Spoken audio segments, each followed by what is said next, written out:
Dracula is a gothic love story about a 15th century prince who denounced God after the loss of his wife, becoming Dracula, hoping to find the love of his life once again. Before I get to this review, leave for more film content. Thank you Pixel Scene Media for giving me an opportunity to watch this movie, as I do like Dracula movies. I may not be a fan of vampire films, but when it comes to Dracula films, I'm always curious to see what people will do with it. Caleb Landry Jones does a really good job for the most part, as he's going through such grief and such guilt over the loss of his wife that his faith is just really felt tested and just really struggling with his own sense of belief.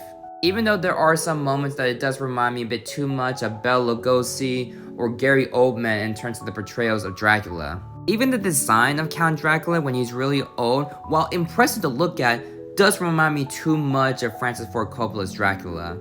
When it dives into the religion aspect of it, that was probably the best part of the movie for me. It stands out on its own compared to other reincarnations of film portrayals, because this one dives into complexities of one's faith being tested and feel betrayed of that religion system. And the way it dives into it was very interesting, that almost feels kind of tragic for Dracula himself, which made him the most interesting character out of the entire movie, that you really feel for his situation.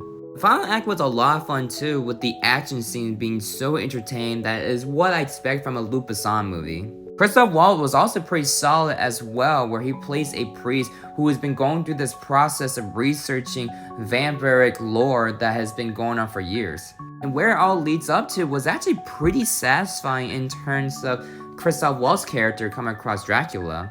So while I really enjoy the religion storyline for Dracula and Christoph Waltz's storyline, when it tries to adapt the Dracula storyline itself from previous films, it doesn't do that great of a job. It felt so extremely standard that I just didn't really care too much about the other characters that are not the two I mentioned. Jonathan Harker was a bit of a buffoon in this movie, while also the character Minya doesn't really have much to stand out to make her a memorable character. And the style of this movie does kind of remind me a bit too much of Francis Ford Coppola's Dracula or Nosferatu. But other than that, Dracula is a decent film that I definitely got more out of it than the cons that definitely put a dent on this movie. I give this film a 6 out of 10. If you like this review, leave a like, favorite, and follow more film review content.